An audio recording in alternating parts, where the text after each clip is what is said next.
Bonjour et bienvenue dans cette nouvelle vidéo sur la trigonométrie. Aujourd'hui, nous allons voir quelques formules élémentaires à connaître en trigonométrie.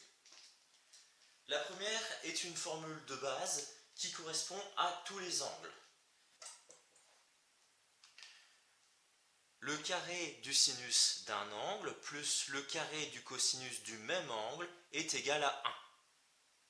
C'est une formule de base à connaître.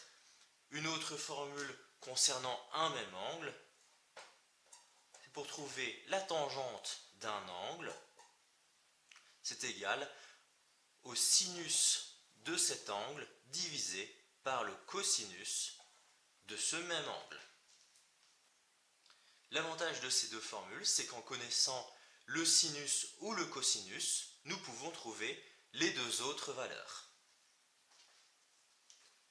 Nous allons voir maintenant deux formules de trigonométrie dans les triangles. Et je parle bien ici de n'importe quel triangle et pas spécifiquement de triangle rectangle. Prenons ce triangle en exemple, où les côtés mesurent respectivement A, B et C, et les angles sont alpha, bêta et gamma.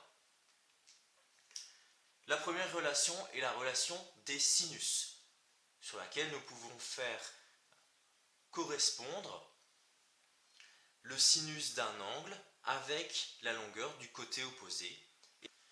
Et donc, à chaque fois, nous pouvons trouver une triple égalité avec à chaque fois un quotient du sinus d'un angle divisé par la longueur du côté opposé à cet angle.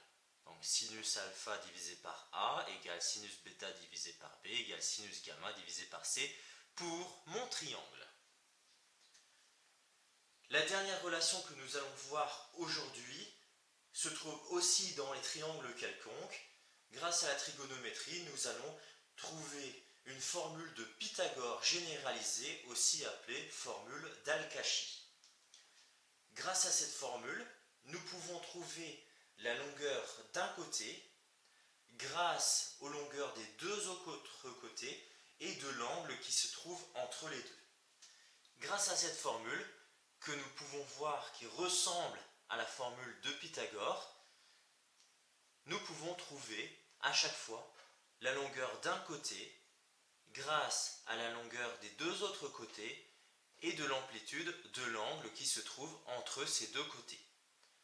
La formule est toujours la même, je l'ai écrite ici 3 fois correspondant aux 3 côtés de mon triangle, mais elle fonctionne toujours de la même façon. Un côté au carré est égal à la somme des deux autres côtés au carré, moins 2 fois ces deux côtés, fois le cosinus de l'angle se trouvant entre ces deux côtés.